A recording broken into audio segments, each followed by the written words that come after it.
बिस्मिल्लाहिर्रहमानिर्रहीम अल्हम्दुलिल्लाहि वकफ़ा वसलामुन अला इबादिहिल्लज़ीना इस्तफ़ा मुहम्मदिन व अहले बैतिही तय्यबीन। माह रमज़ानुल मुबारक के हवाले से कुछ मज़ीद मसाइल हैं जो आपके लिए बयान करना चाहती हूँ, और ये वो मसाइल हैं कि जिनका तकरीबन हर घर में ही ये मसाइल होते हैं और इनका जानना बहुत ज़रूरी है। और फ़ुक़हा के जब बताए हुए फ़तवों की रोशनी में वो मसाइल हम जान लेंगे तो हमारे लिए इस माह की बरकतों को समेटना और इबादतों को कमाल तक पहुँचाना जो है वो आसान हो जाएगा। तो कुछ मसाइल मैं आज बताना चाहती हूँ कि मज़दूर तबका जो है ये इनके हवाले से रोज़े के क्या अहकामात हैं, ये किस तरह से रोज़ा रखेंगे, जबकि मज़दूरी करना बज़ाते ख़ुद एक मुशक्क़त तलब काम है। और फिर जो बच्चियाँ 9 साल की उम्र में बालिग़ हो जाती हैं और उनके वो 9 साल का उम्र में बालिग़ होने का भी असल में शमसी कैलेंडर के मुताबिक वो अभी उनकी उम्र 8 साल और तकरीबन 6 महीने इतनी बनती है। तो इस लिहाज से देखा जाए तो क्या कमज़ोर होती हैं बच्चियाँ अमूमन, और इस उम्र में इतनी अभी ताकत नहीं होती है बदन में, तो उनके लिए क्या मसाइल हैं। और फिर हर घर में कुछ ऐसे मसाइल होते हैं, कुछ ऐसे अफराद होते हैं जो जानबूझ के रोज़ा नहीं रखते या मामूली से मसले को बहुत बड़ा मसला समझते हुए सुस्ती करते हैं, गफलत करते हैं। तो उन लोगों को फिर क्या वो दिन भर उनके खाने खिलाने के बारे में शरीयत का क्या हुक्म है, कि क्या उसमें कोई गुनाह वाली बात तो नहीं है, या इस किस्म के जो मसाइल हैं तो उनके हवाले से कुछ बात करना चाहती हूँ। तो ये मसाइल सीखने का हमें फ़ायदा ये होगा कि हम रोज़े की असल जो रूह है उसको पा लेंगे और अपनी इबादतों को खुशनुदी खुदा के मुताबिक हम पूरा करेंगे। क्योंकि देखिए, इबादत रोज़ा एक ऐसी इबादत है कि इसके लिए बहुत ज़्यादा इंसान को संजीदा होना चाहिए, क्योंकि रोज़ेदार के लिए जो इनामात खुदा ने रखे हैं वो बहुत अज़ीम इनामात हैं। और लेकिन अगर हम इन मसाइल को नहीं सीखेंगे तो हमारी रोज़े कहीं भूखो प्यास ही ना बन के रह जाएं। जैसे कि शेख अब्बास कुम्मी लिखते हैं एक रिवायत अपनी किताब में कि हज़रत अमीरुल मोमिनीन अली अलैहिस्सलाम ने फरमाया, कितने ही रोज़ेदार हैं कि जिनके लिए इसमें भूखो प्यास के अलावा कुछ नहीं, और कितने ही इबादत गुज़ार हैं जिनका हिस्सा उसमें सिर्फ़ थकन और ज़हमत के सिवा कुछ नहीं उस इबादत में। तो फिर क्या कहना उस अक्लमंद की नींद का जो जाहिल की बेदारी से बेहतर है, और क्या कहना उस साहिब फ़रासत का कि जिसका रोज़े से ना होना रोज़ेदारों से बेहतर है। यानी कोई मुकामात ऐसे भी होते हैं कि जहाँ पे इंसान का रोज़ा ना रखना बेहतर है, और वो जानबूझ के कहे कि मैंने ये रोज़ा जो है लाज़मी रखना है, यानी इल्म ना होने की वजह से, तो उसका वो रोज़ा रखना उसको फ़ायदा नहीं देगा। तो इसलिए जो है इन मसाइल का सीखना ज़रूरी है। तो ऐसे में जो यानी एक इंसान है उसको बीमार है, वो शरीयत सहूलत दे रही है और वो फिर भी कहे कि नहीं मैंने रोज़ा रखना ही है, और रोज़ा रखने से उसकी बीमारी बढ़ जाती है, तो फुक़हा यहाँ तक बताते हैं, मुज्तहिदीन बताते हैं कि उसका रोज़ा रखना हराम हो जाता है, कि अगर उसकी वजह से उसकी बीमारी बढ़ रही है। तो ये खुदा की तरफ से जो सहूलतें हैं उनको भी सीखना समझना ज़रूरी है कि किस हद तक खुदा ने सहूलत दी है, ये तय करना मुज्तहिदीन का काम है। तो हमें बहरहाल खुदा के हदिये से इनकार नहीं करना चाहिए। इस सिलसिले में एक रिवायत भी है, इल्लुल शराय में मैं बयान करती हूँ कि जिसमें इमाम जाफ़र सादिक़ अलैहिस्सलाम से रिवायत है कि एक मरतबा एक शख्स रसूलुल्लाह सल्लल्लाहु अलैहि वसल्लम की खिदमत में हाज़िर हुआ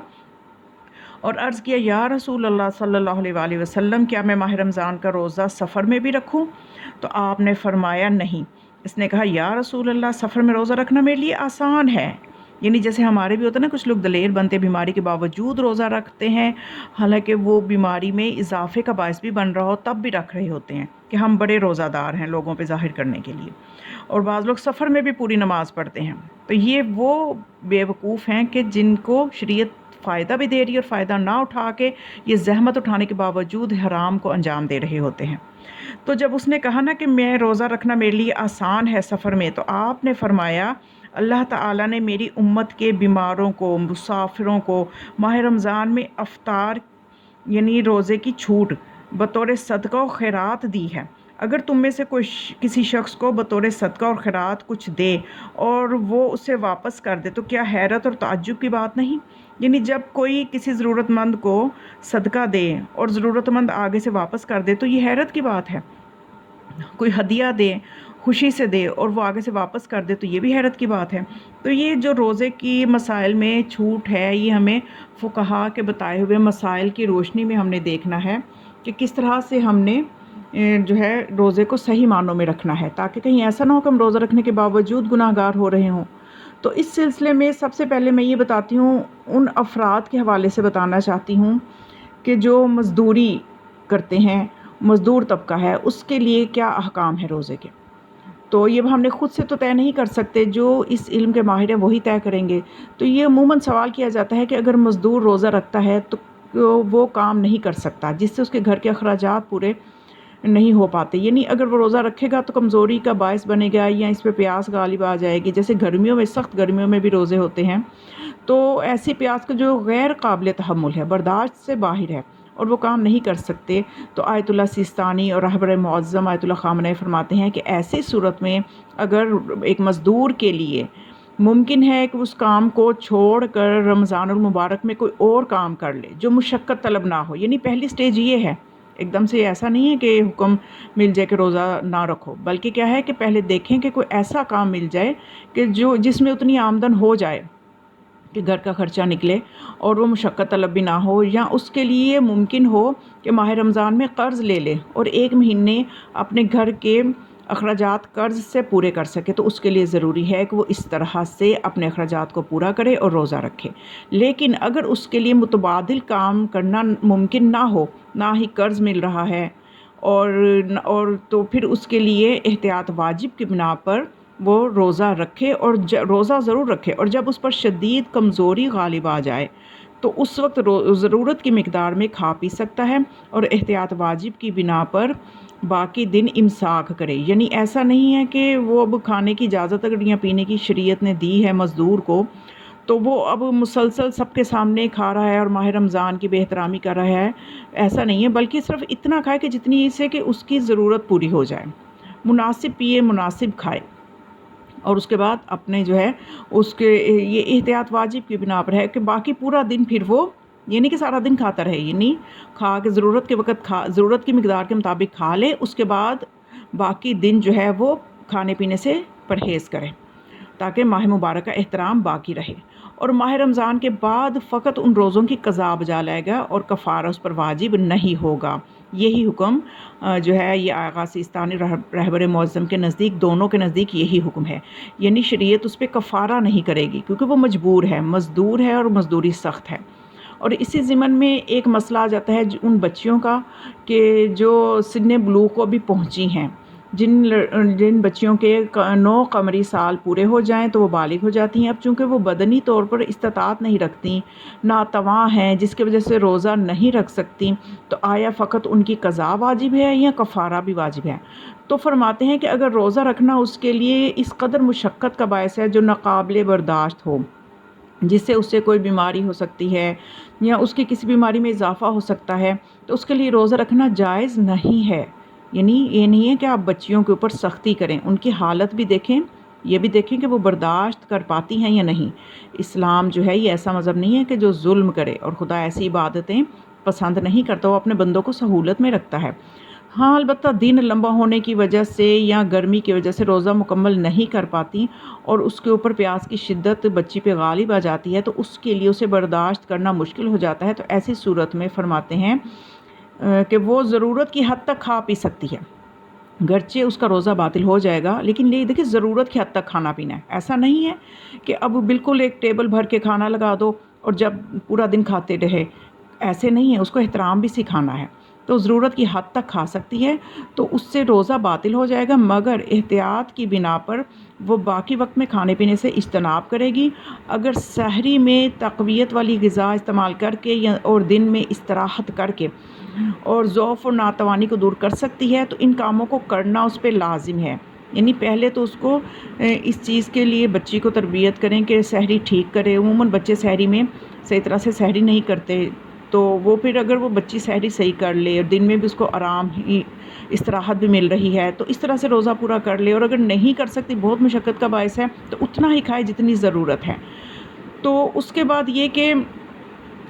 یعنی اس طرح سے وہ جو ہے وہ اپنے اس کے لیے یہ حکم ہے، اور آیت اللہ خامنہ فرماتے ہیں کہ اگر وہ کمزور اور ناتوانی کی وجہ سے روزہ نہیں رکھ پاتی تو وہ ناتوانی اس قدر شدید ہے کہ قابل تحمل نہیں ہے، تو فقط بعد میں روزوں کی قضا کرے گی، اس پر वाजिब है कि वो माह रमज़ान के बाद रोज़ों की क़ज़ा बजा लाएगी। आका सिस्तानी और रहबर मौज़म दोनों फरमाते हैं गरचे कमज़ोरी और नातवानी की वजह से उस पर रोज़े साकित हो जाते हैं, मगर बाद में जो है इससे साकित नहीं होते, इस पर इन रोज़ों की क़ज़ा होगी, यानी कफ़ारा नहीं होगा, क़ज़ा बहरहाल उस बच्ची भी होगी कि महीने में 2 रोज़े रखवा दें, हफ़्ते में 1 रोज़ा रखवा दें, तो इस तरह से वो अपनी रोज़ों की क़ज़ा पूरी करेगी। और इस तरह से जो है अब यहाँ पे कुछ ऐसे ये तो था ना कि मजबूरी है कि बच्ची है अभी, उसकी उम्र जो है अभी वो बालिग हुई है, अभी 8 साल और कुछ महीने उसकी उम्र है, क्योंकि हिजरी एतबार कैलेंडर के एतबार से जब बच्ची के 9 साल हो जाएं तो उसको शुमार किया जाता है शरअन के वो बालिग हो चुकी है, तो वो उम्र शमसी कैलेंडर के मुताबिक 8 साल और कुछ महीने बनती है। तो इस तरह से मज़दूर तबका है, उसकी भी एक मजबूरी है, तो शरीयत ने उसमें छूट रखी है। अब यहाँ पे मैं उन लोगों का मसला भी बता दूं कि जो जानबूझ के रोज़े नहीं रखते, जो रोज़ादार नहीं है। अब रोज़ादार जो हैं, रोज़ा ना रखने वाले अफराद भी 2 किस्म के हैं। एक तो वो माज़ूर अफराद हैं, वो अफराद जो किसी शरई उज़्र की वजह से रोज़ा नहीं रख रहे, जैसे ज़ईफ़ी की वजह से, शदीद बीमारी की वजह से, या अय्याम मख़सूस में जो ख़वातीन को छूट है कि मतलब उसमें वो रोज़ा नहीं रखेंगी और बाद में उनकी क़ज़ा करेंगी। तो शरई उज़्र की वजह से जो है ख़वातीन ने अगर रोज़ा नहीं रखा तो इन अफराद के लिए इनको खाना देने में कोई हर्ज नहीं है, यानी आयतुल्लाह सिस्तानी फरमाते हैं कि कोई हर्ज नहीं है इनको ऐसे अफराद को खाना देने में, लेकिन इनको ऐसे अंदाज़ में खाना ना दिया जाए कि माह रमज़ान की बेएहतरामी हो, कि मन बहुत मुरगन ग़ज़ाएँ और पूरे घर में खुशबू फैल रही है और टेबल सजाया जा रहा है, ऐसे नहीं, बस हस्बे ज़रूरत जो है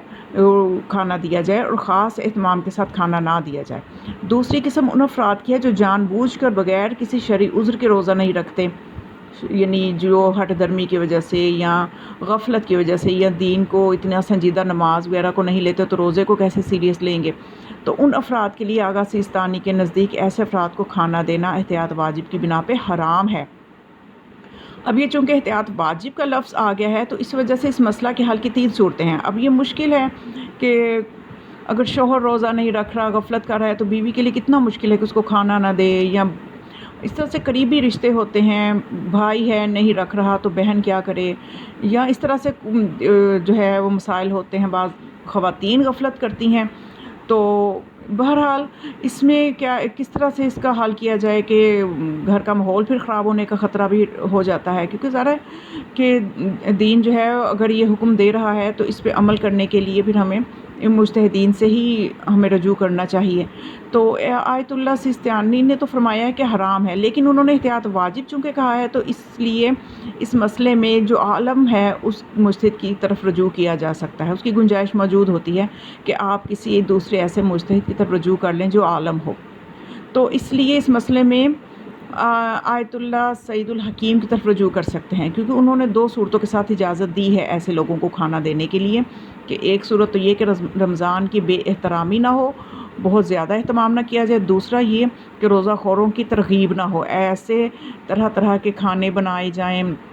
कि जिससे उन्हें ये लगे कि चलो ना रखने से तो बेहतर है कि रोज़ा ना रखना तो बहुत ही बेहतर है कि इतने अच्छे खाने खाने को मिल रहे हैं। तो ऐसी सूरत हाल ना हो तो फिर उनको बज़रूरत खाना जो है वो दिया जा सकता है।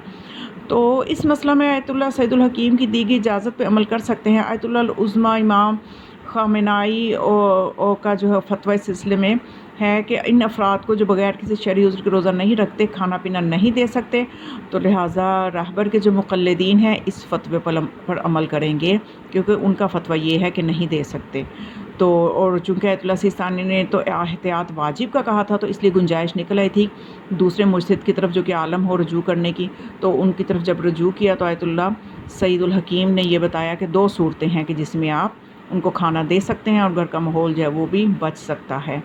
तो बहरहाल ये कुछ मसाइल थे जिनकी इस माह में रूटीन में इंसान को सामना करना पड़ जाता है, तो इसलिए इनको फ़ुक़हा के बताए हुए फ़तवों की रोशनी में समझना ज़रूरी है।